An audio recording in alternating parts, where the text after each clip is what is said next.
My name is Samuel Chinatu Anyanwu. Welcome to my paper presentation. The title of my presentation is A Proposal for the Integration of Pastoral Care and Counseling in Offender Treatment.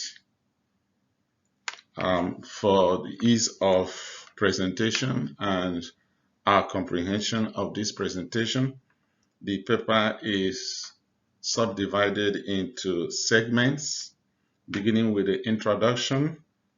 We will examine the nature of counseling as a broad concept, and then we will also look at the nature of spirituality as an instrument of care to people. We will look at Christian spirituality proper as an aid to helping people, and we will examine the nature of humanity as people that are being cared for. We will look at the contemporary state of offender rehabilitation in the American prison system. We will look at the impact of religion and spirituality in prisoner rehabilitation, and then we will end up with a conclusion of our presentations where we will cap up our arguments and our proposals. Introduction.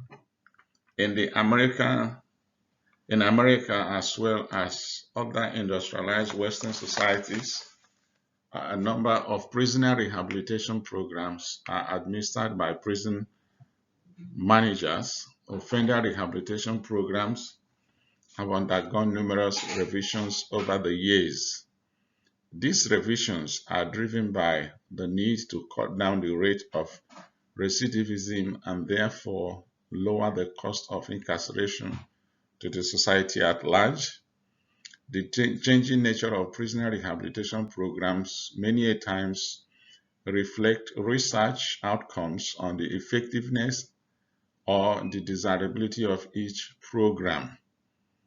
A major development in the approach to prisoner rehabilitation program by prison managers is the drive to change the existential circumstances of prisoners. The emphasis has been on giving prisoners education, trade skills, and in most cases, mandating them to undertake some psychoeducational programs that should affect their cognitive behavioral dispositions. Prisoner management and offender rehabilitation programs are conditioned by certain philosophical constructs that emanate from the dominant worldview of the Western world in this regard. Worldviews in themselves are powerful paradigms that guide the decisions and choices, both deliberate and involuntary. The dominant Western worldview is scientific modernism, and scientific modernism believes in the pursuit of truth, singularly on the basis of empiricism. This worldview, though has been found lacking in many respects, is still the most potent force in determining how various segments of the society are catered for. In the field of psychology, scientific modernism is represented by psychology, and prisoner rehabilitation programs reflect the perceptions and prescriptions of scientific psychology about the nature of human beings. The dominant view is that humans can be manipulated by changing the external or the existential circumstances around them. Christianity is also a unique worldview. Its understanding of the nature of the human person and how to attend to the existential needs of human beings reflect this uniqueness. So whereas scientific psychology seeks to modify the existential dynamics of people, thereby motivating them to become socially responsible, Christianity seeks to change the subjective foundations of existence. Why? Because all actions emanate from our material. All actions emanate not from our material circumstances, but from our subjective foundations. That is where character is formed and enduring values anchored in each person. So within the field of prison management, Christian pastoral care and counseling brings the unique approach of Christianity to the rehabilitation of prison persons, in this case prisoners. But the noble strength of Christian pastoral care and counseling has not been integrated into the interdisciplinary composition of prisoner rehabilitation. Pastoral care and counseling continues to operate on the margins within the American prison system. This essay argues for the integration of pastoral care and counseling into prisoner rehabilitation programs in order to ensure a holistic care of prisoner well-being. It argues that Christian pastoral care and counseling carries with it unique contributions which are lacking from the secular disciplines of care that are currently obtainable in the prison system. The method of this study adopts a critical evaluation of extant literature on the topic while using Christian theology as a paradigm for the analysis. It therefore offers a critique of the inadequacy of therapies that are based on scientific psychology alone in the rehabilitation of prison inmates, and it argues for the integration of spirituality as an important variable in offender rehabilitation. My thesis here is that whereas spirituality has been found to be a potent variable in patient care in the field of medicine, it should be equally efficacious in prisoner rehabilitation programs. The integration of spirituality in prisoner rehabilitation programs is therefore a necessity for holistic health of offenders. So now let's look at the nature of counseling, being that counseling is a vehicle with which we are attending to offender rehabilitation. Counseling does not, at this point, have an exhaustive or concise definition that is being acknowledged to be a difficult exercise by many authorities. However, it is possible for us to clarify the nature and the significance of counseling. Therefore, counseling is just one way of helping people, and it involves the maintenance of a therapeutic relationship between the counselor and the counselee. Another way of saying it is that the counseling relationship is goal-oriented.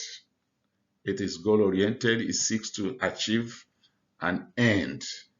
It seeks to accomplish a definite task, and in this regard, it is to assist the care seeker, with the resolution of his or her presenting case or cases. So counseling is all about change. In the process of counseling, people who desire to change, in the process of counseling are people who desire to change, those who do not know how to change, or those who need help to change, and also those who even resist to change. So there are factors. We know there are factors that drive people to seek out the counseling help. The existence of what has been tagged a hole in the souls of human beings leave them with suffering, even in the midst of material abundance, and the stress that comes through the 24/7 sociocultural landscape of this age. The point being made here is that beneath the surface of affluence, achievement, acquisitions, and accomplishments, and with all the advancements in science and technology, humans at the core of their lives are broken and they are in need of help and healing. This paper, therefore, postulates that counseling is that endeavor which someone who is informed in the science and art of people helping deploys his skills, his learning and personality in assisting another person or group of persons in resolving psychological, emotional, behavioral, and even spiritual challenges that they are contending with. Two things are important, very important to clarify here about counseling that we are talking about. Firstly, it involves the use of scientifically standardized processes or methods. To this end, counselors operate or attend to people from the premise of their dominant scientific theories or worldview about the nature of the person and how best to assist them. Secondly, counseling involves a mix of artistic skills or techniques which each counselor deploys along with the scientific process in helping people. So, apart from scientific standards, there is a personal disposition that comes to play in the task of people helping. So, as important as the scientific process is in ensuring the presence of standards in the counseling enterprise, there is a great need for balance between the use of methods, techniques, and also the personal disposition of the counselor. The counselor must be seen to be genuine or authentic in the counseling relationship, and he must demonstrate empathy towards his client. The counselor equally must exhibit unconditional positive regard towards the client by not being judgmental, but be accepting of the client and his challenges. Counseling, therefore, is not and should not be pursued as an impersonal, abstract endeavor in which people and their personal challenges are attended to as ordinary statistical variables. Counseling is and should be a humanistic endeavor to human beings who are affected not only at the biological dimensions of living, but also at the social, psychological, and spiritual dimensions of life. Now, contemporary secular counseling, um, we need to note, is an outgrowth of modern psychology, so that the theories of counseling and psychotherapy have their roots in psychology. This clarification is very important to our mission in this essay because the scientific perception and labeling of humans and their existential challenges is not quite consistent with the Christian theological anthropology and the nature of its problems. Within Christian spirituality, counseling is known among practitioners as pastoral care and counseling. In recent times, following the advancements in scientific psychology and the desire of some to borrow from those advancements, Christian pastoral care and counseling has come to be referred to as pastoral counseling or even pastoral psychotherapy. Pastoral care, then, is a reference to actions designed and intently pursued by a Christian clergy to ensure the ongoing well-being of the flock that is under his care, so that Benner 2003, for example, he says that caring for souls is caring for people in ways that not only acknowledge them as persons, but as also engage and address them in the deepest and most profoundly human aspects of their lives. Implicit in the activity of pastoral counseling is the existence of a conducive relationship between the caregiver and the care seeker. The ability of the attending caregiver to walk alongside the care seeker and the ability of the caregiver to operate as a disciple of Jesus Christ towards the care seeker. Pastoral care and counseling, then, as used within this essay, is understood as a Christian ministerial endeavor. It consists of determined activities deployed by the attending minister to ensure the holistic well-being of the people under his ministry. It also consists of structured attendance to the struggles in the lives of people which affect their ability to maintain a tranquil and productive living. The aim of pastoral care and counseling is the shaping of lives to conform to the image of Jesus Christ. The shaping of lives takes place within the framework of Christian spirituality. So, we want to now examine what spirituality is before we now bring it down to, subsequently bring it down to Christian spirituality. So, let's look at the nature of spirituality. Every endeavor takes place within determined frameworks that generally rest on specific philosophical foundations or worldviews which people subscribe to. And as a matter of fact, there is no neutrality or objectivity in human endeavors as people maintain certain presuppositions about life. Counseling and psychotherapy as activities in the realm of soul care are not value free. Counselors, whether they are Christians or they are secular counselors, are all guided in their tasks by values that are inherent in their worldviews. So that Christian pastoral counseling also operates within the framework of Christian spirituality, whether it is purely biblical counseling or integrative Christian counseling. Christian pastoral care and counseling must be biblical both in theory and in practice.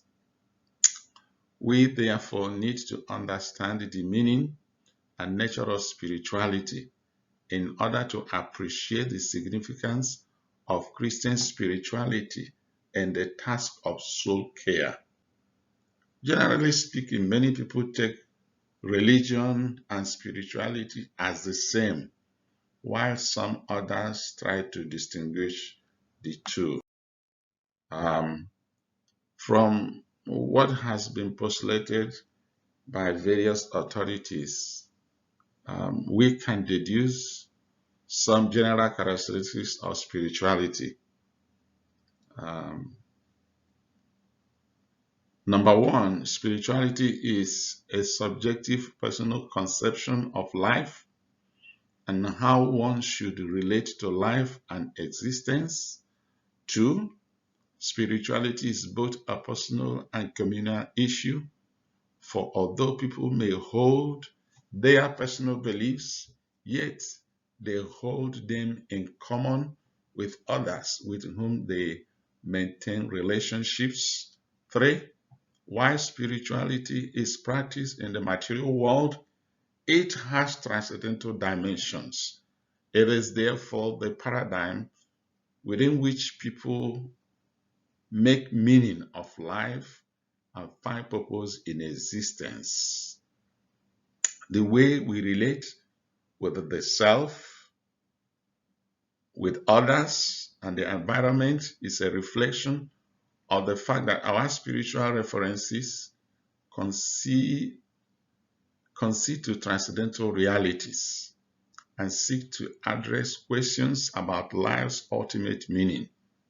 To this end, we will borrow from Pochalski et al.'s 2007 definition of spirituality, and they write this way.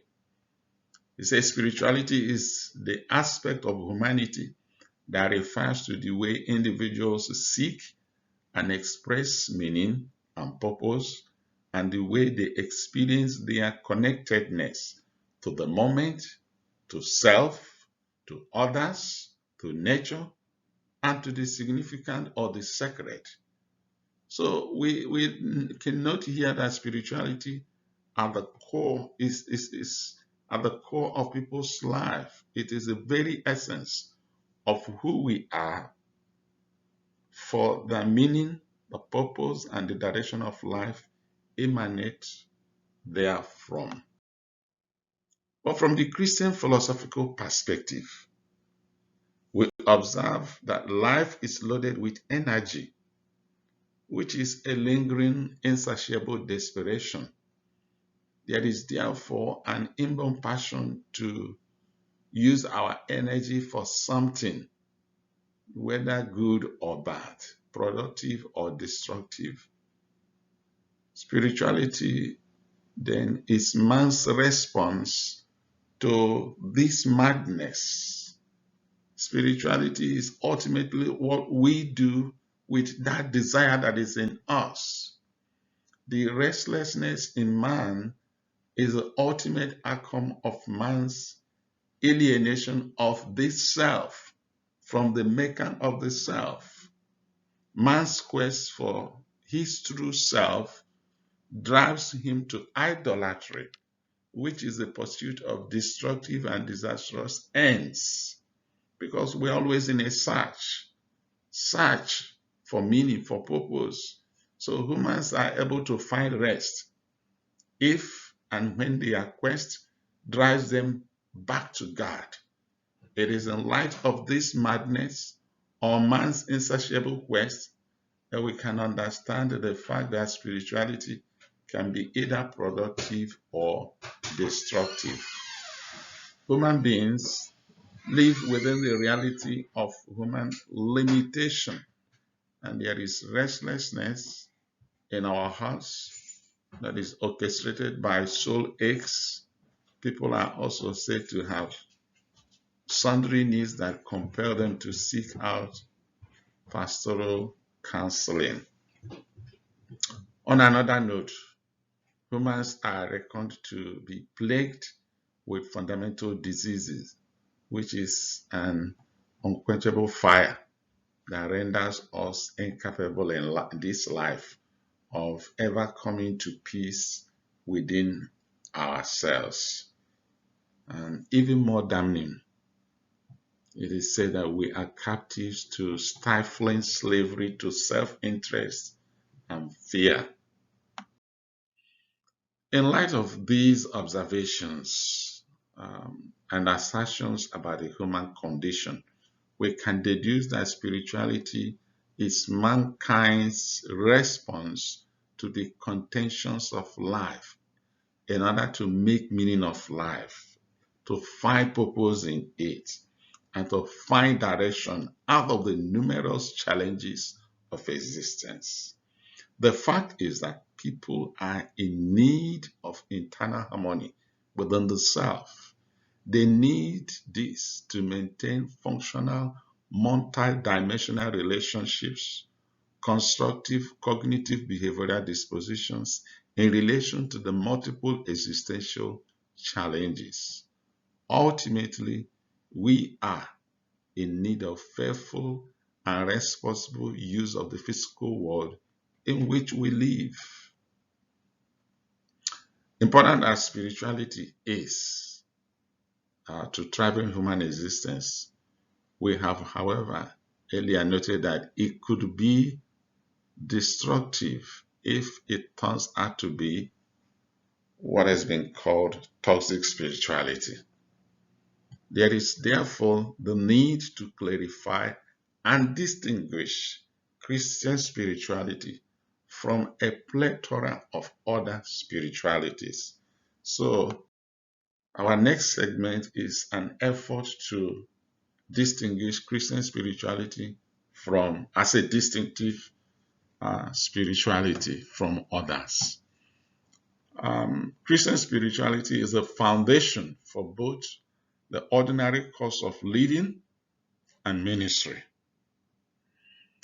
This spirituality, as understood, is a foundation for a deepening relationship with God, which overflows into a true and healthy self, healthy interpersonal relationships with others, and healthy relationship with creation generally. Christian spiritual life, therefore, precedes Christian moral life. The implication of this proposition is that we cannot pursue and maintain a healthy self, healthy relationship with others and the environment without first cultivate a healthy relationship with God. The experience of Christian spirituality then invariably demands and involves a surrendered will. Human will does not and cannot liberate the self from the slavery of sinful habits. That's not going to happen. Christian spirituality, by its very nature, involves bringing one's will into harmony with the will of God. This is rather a liberating experience. The point is that as long as sin is present in the self, the cognitive process in us is incapable of the life of participation in Christ. The moral order is distorted, false conceptions and wrong worldviews hold sway.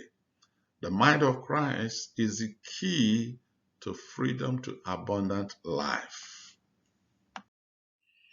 The power of the Holy Spirit working to mortify the flesh or the cravings of the carnal person is the ultimate distinguishing nature of Christian spirituality from whatever non-Christians may characterize or present as spirituality.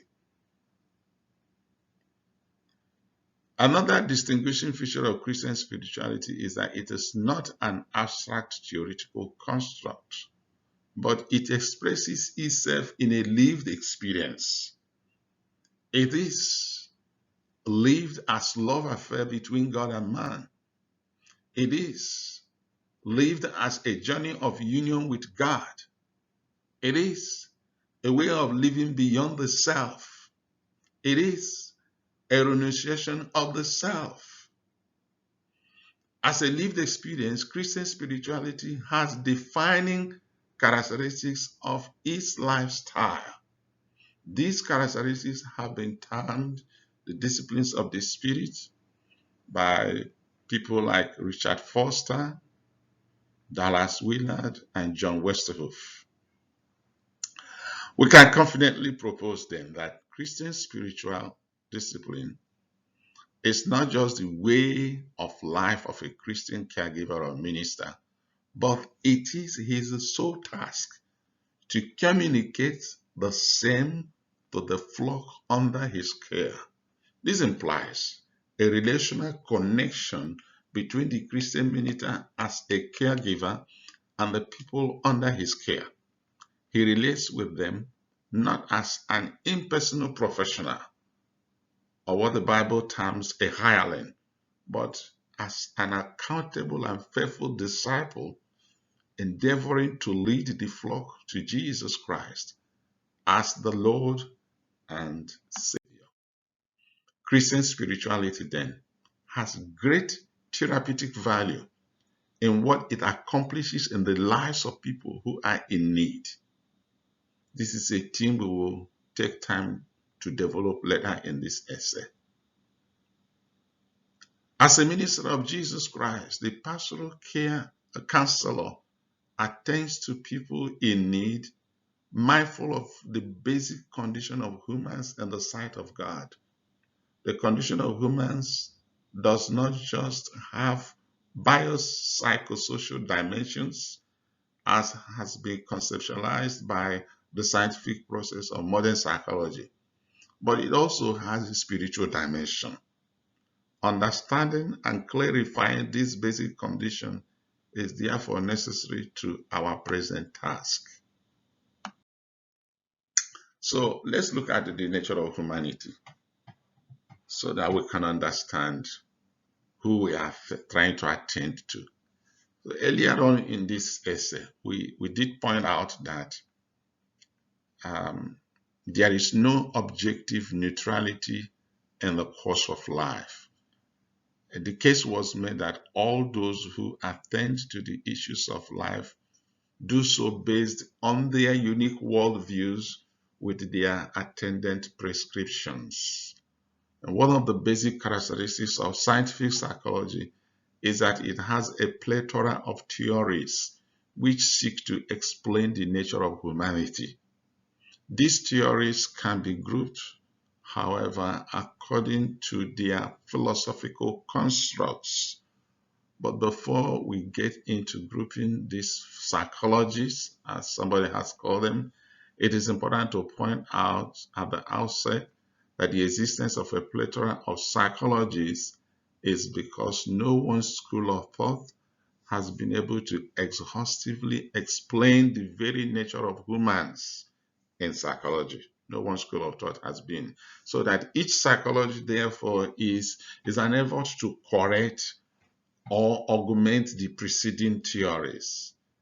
And this is a reflection of the finitude of human epistemological foundation in grappling with the course and means of life.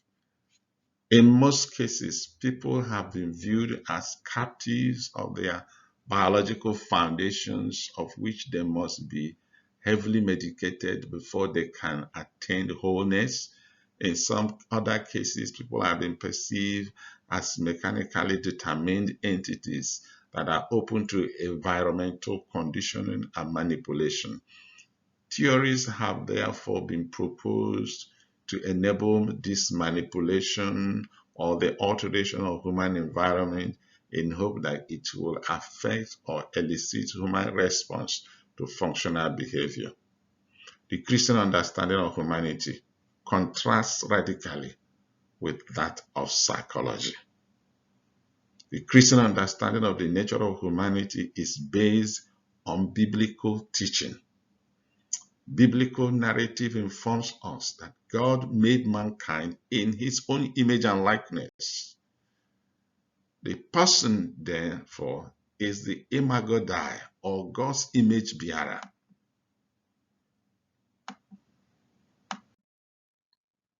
If the imago Dei refers to godly moral quality, the implication is that human beings are lacking in that quality of life, as attested from our empirical observation of ourselves. This is why Christian theology generally asserts that the unregenerate human person, though remains God's image bearer, but that the quality of the image has substantially been diminished. Sin is not the only condition existing in the imago Dei. The very concept of the imago Dei implies also that there is intrinsic worth in the human person, which must be honored regardless of the existential condition of the person. Although humanity is now fallen and depraved, Jesus Christ, the perfect image of God, is a model for the restoration of the image of God in us. All of pastoral counseling, then, is geared towards the healing of the soul so that the work of the Holy Spirit can proceed in the restoration of the fractured and wearied soul. Any authentic soul care must not only therefore address the biopsychosocial condition of humans, but also the spiritual conditions of humans. The inclusion of spirituality in the treatment mix of persons is geared towards attaining healing for the whole person, for the whole person. So this brings us to a critique of the programs of offender rehabilitation that are available in the American prison system today. This critique naturally involves an insight into what might be the driving philosophy of the offender rehabilitation programs in the American prison system and how this may have impacted the outcome of offender rehabilitation programs. So, contemporary offender rehabilitation program in the American system, let's evaluate, let's look at it. The prison system, especially at the level of the states, are better known as correctional and rehabilitation institutions.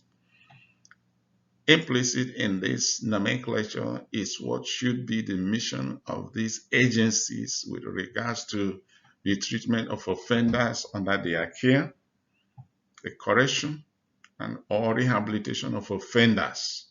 Is not a matter to be treated with kids' gloves because as of 2008, for example, it was estimated that of the 2.3 million prisoners in America, at least 95% of them were expected someday to return back to the society. So offender treatment and rehabilitation is therefore a matter of national security. Institutions across the nation operate an area of offender treatment and rehabilitation programs. Some of the major offender rehabilitation programs include substance abuse treatment, literacy and education programs, sex offender therapy, anger management, and mental health treatment. The stated goal of these programs in the state of California, for example, is to reduce recidivism. The same is true for federal and other states, as it has been widely reported that recidivism is the most common measure of correctional program effectiveness. What we see is that prison treatment and rehabilitation programs are not necessarily targeted at the transformation of life. They are not targeted at the transformation of the life philosophy or worldview of offenders, but they are targeted at the reduction of symptoms of criminal and dependency behavior. This explains why there has been a lot of experimentations around the mix of offender treatment and rehabilitation. There has been dismal mismatch between investment and outcome with regards to the performance of these programs. The fact is that contemporary prison rehabilitation programs address criminogenic problems of human beings through the prisms of scientific psychology, which view human beings as mainly biopsychosocial entities. Humans can therefore be manipulated to alter their behaviors if we change the circumstances around them without necessarily paying attention to the inner state of their souls. The offender treatment and rehabilitation programs identified above are fortunately not the only programs that are available in the American prison system. There are also faith-based programs mounted by pastoral counselors or chaplains, as they are called in the prisons. In concert with chaplains, there are also volunteer faith-based programs that are available to prisoners. The activities of chaplains and faith-based volunteers are worthy of closer examination for a deeper insight into the utility of religion and spirituality in offender treatment. The impact of religion and spirituality in offender rehabilitation. We have noted that emerging empirical works have demonstrated and continue to demonstrate by the day that religion and spirituality have positive correlations with the treatment of mental health patients. Apart from mental health care, there is also a growing body of empirical work which links spirituality with the quality of health and wellness in people.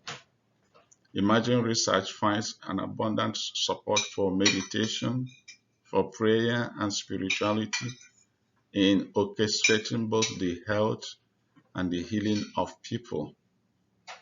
It is instructive to note that in the health care sector, for example, that spirituality has become an integral part of holistic health or patient care. Incidentally, the American Clinical Pastoral Education, in concert with sister professional bodies, has broadly demonstrated how professional spiritual care contributes to the healing and well-being of medical patients. Even the American Psychological Association has come to recognize the role of religion and spirituality in facilitating patient recovery. It has therefore directed its members to incorporate a patient's religion or spirituality in their treatment plans, regardless of whether the therapist believes in religion or not. The point being made here is that spirituality is a necessary ingredient in administering holistic care for the emergence of the whole person. Holistic care is very important because healing is not just a bodily or a physical phenomenon, but it is also a psychological phenomenon. As a matter of fact, a healthy mind orchestrates a healthy body. As the Bible will tell us, it says, admonishes us to guard your heart with all vigilance, for from it flows the springs of life, telling us that the inner man of a person controls how that person reacts and responds to the physical phenomena around him. So that it's been found that religion and spirituality in prison system, it has been found that religion and spirituality are collectively responsible for healthy adjustment to prison life for first-time offenders. And for the general population of prisoners, it has been found that religion and spirituality are strong sources of strength in stress reduction. A number of studies now credit religion and spirituality with providing prisoners with coping abilities while they are incarcerated. How is it that religion and spirituality are able to become the anchor for the troubled soul? Emerging empirical research locates the answer in the work of prison spiritual caregivers, the chaplains. From Denmark, a research found out that prison chaplains make a lot of differences in the lives of prisoners. Chaplains humanize a dehumanizing culture. They guide prisoners in self-discovery and the redefinition of the self. They are the ones that offer prisoners listening ears with reasonable empathy, and inmate perceive chaplains to be non-judgmental and supportive.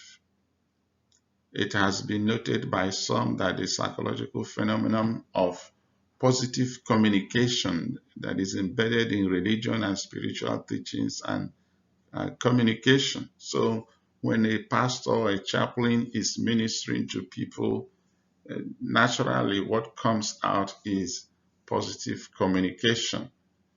This makes spirituality a potent force in the dynamics of coping with life's stressors. They therefore conclude that religion and spiritual communication promote social support systems, emotional health, and ultimately the physical well-being of those who adhere to religion or to spirituality. It has also been further found that spirituality and religion are responsible for high levels of post-prison adjustment in the community by ex-offenders.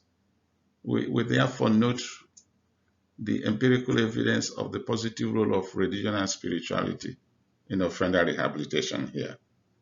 Okay, it is against these findings that one notes with disappointment the peripheral status of religion and spirituality in offender treatment plans in the American prison system. Now, the goal of Christian spiritual care is the healing of the whole person. This healing comes about when the person is led to embrace a living relationship with God through faith in Jesus Christ. This has far-reaching ethical ramifications for the individual. As Apostle Paul writing in Romans 12:2, he underscores for Christians the need to undergo radical mind and worldview transformation in their spiritual devotion. Worldview is the foundation for both character formation and behavior modification in the ordinary course of life. Christians are called to a transformed living, which must be evident in what Apostle Paul in the epistle to the Ephesians refers to as a new man. This new man is an internal condition of a person's cognitive behavioral disposition, which manifests in ethical behavior. So Christian understanding is that the new person is the work of God in their lives, which is facilitated by the Holy Spirit in a progressive but steady transformation known as sanctification. Christians therefore understand that their life's transformation is not abstract, but is a lived experience. It is evident then that Christian theology and therefore spiritual care is therapeutic and that it seeks to heal. The difference between Christian spiritual care and secular care is that Christian spiritual care attends to the needs of the whole person. But apart from its holistic approach, Christian spiritual care emphasizes transformation from the inside out and not necessarily changing the circumstances around the person.